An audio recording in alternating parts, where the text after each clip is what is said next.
Hello everyone and welcome back to my channel. तो अभी Feb का महीना आ गया है एंड बहुत कम समय बचा है एम्स की प्रिपरेशन के लिए। तो अभी ना मैंने सेल्फ स्टडी एकदम शुरू कर दी है।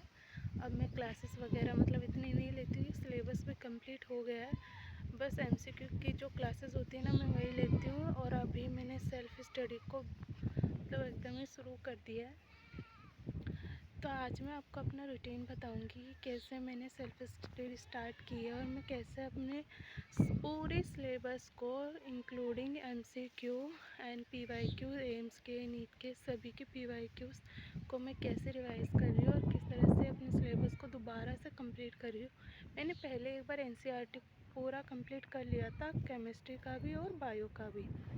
और फिजिक्स में मैं थ्योरी कम ही पढ़ती हूँ एंड जो मैंने शॉर्ट नोट्स बना रखे थे ना मैं वही ज़्यादातर पढ़ती हूँ।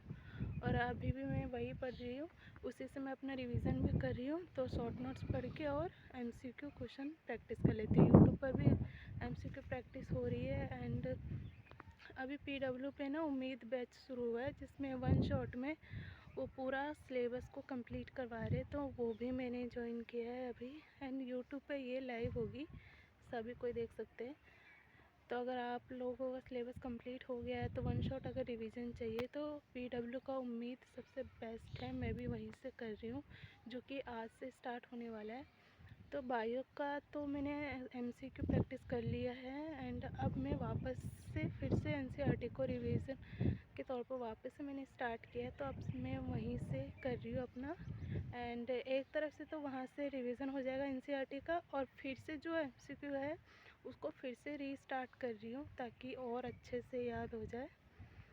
एंड तो आज ना मैंने स्टार्ट केमिस्ट्री से किए। जनरली मैं सबसे पहले सुबह उठते ही फिज़िक्स पढ़ती हूँ क्योंकि वो मुझे बहुत ही ज़्यादा टफ लगता है। लेकिन पता नहीं आज क्या हुआ, आज मन किया केमिस्ट्री पढ़ने का। तो केमिस्ट्री में आज टारगेट था 2 चैप्टर ऑर्गेनिक केमिस्ट्री का, जो कि है 11th and 12 alcohol, phenol, ether and carboxylic acid वाला, जिसमें ना मैंने नीट के पीवाईक्यू करे थे ना। तो इसमें से काफ़ी ऐसे क्वेश्चंस थे जो डायरेक्टली आ गए थे। तो वो मैंने ना, ऐसा आपने देखा होगा, मैंने जो रिएक्शन वगैरह आए थे उसके पास ही मैंने नीट करके लिखा हुआ था कि वो बहुत ही ज़्यादा इंपॉर्टेंट है ताकि याद रहे कि नीट में ये पीवाईक्यू आया था।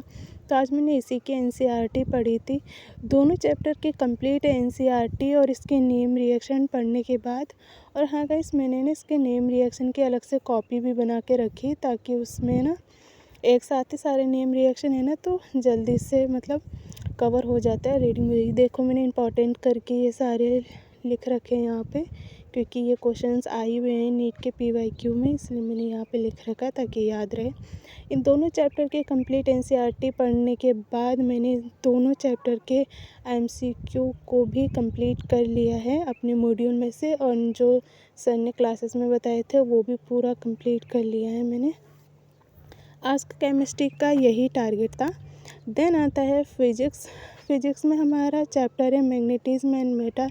ये चैप्टर ना थ्योरेटिकल है और इनमें से बहुत सारे, इस चैप्टर में से ज़्यादातर थ्योरी के ही क्वेश्चन आते हैं। इसलिए मैंने ना इसमें अपने जो क्लास के नोट्स हैं मैंने वो उठा लिया। इस चैप्टर के मैंने शॉर्ट नोट्स मतलब बनाए हैं, बस नॉर्मली जो फॉर्मूले बेस्ड होते हैं ना बस वही लिख रखे, लेकिन जो थ्योरेटिकल है वो मैंने नहीं लिखा हुआ उसमें। तो इसलिए आज मैं ये नोट्स पढ़ रही हूँ। इसमें काफ़ी सारी चीज़ें लिखी हुई है, इसलिए मैंने उसमें तो नहीं लिखे थे। ये चैप्टर के नोट्स पढ़ने के बाद, एंड ये काफ़ी छोटा चैप्टर भी है, लगभग 2 से 3 क्वेश्चन ही इस चैप्टर में से आते हैं और लास्ट में हमें सर ने ये क्वेश्चन भी करवाए थे जो इम्पोर्टेंट थे। वो कंप्लीट करने के बाद मैंने उसके भी एमसीक्यू कर लिए थे मॉड्यूल में से, एंड जो सर ने करवाया था वो भी कर लिए थे।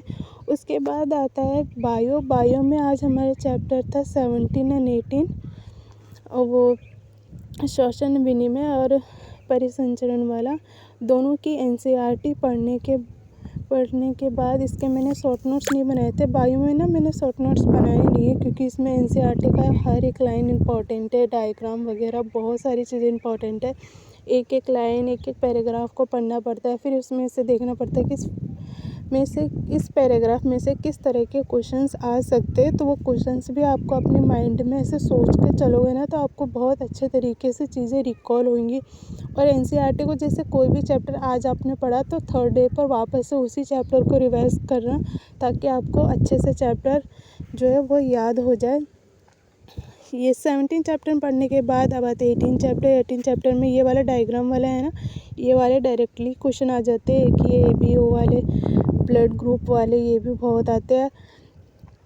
उसके बाद इसमें लास्ट में ना डायग्राम एंड वो कुछ बीमारियाँ वगैरह भी दे रखी है, डिसीज़ वगैरह वो भी आते हैं। तो वो भी, ये देखो हार्ट वाला डायग्राम है। एंड मैंने पूरी एनसीईआरटी को ऐसे हाईलाइट कर रखा है। एंड ये है ना मेरी पुरानी वाली एनसीईआरटी, आपकी नई एनसीईआरटी में थोड़ा अलग चैप्टर होगा तो देख लेना।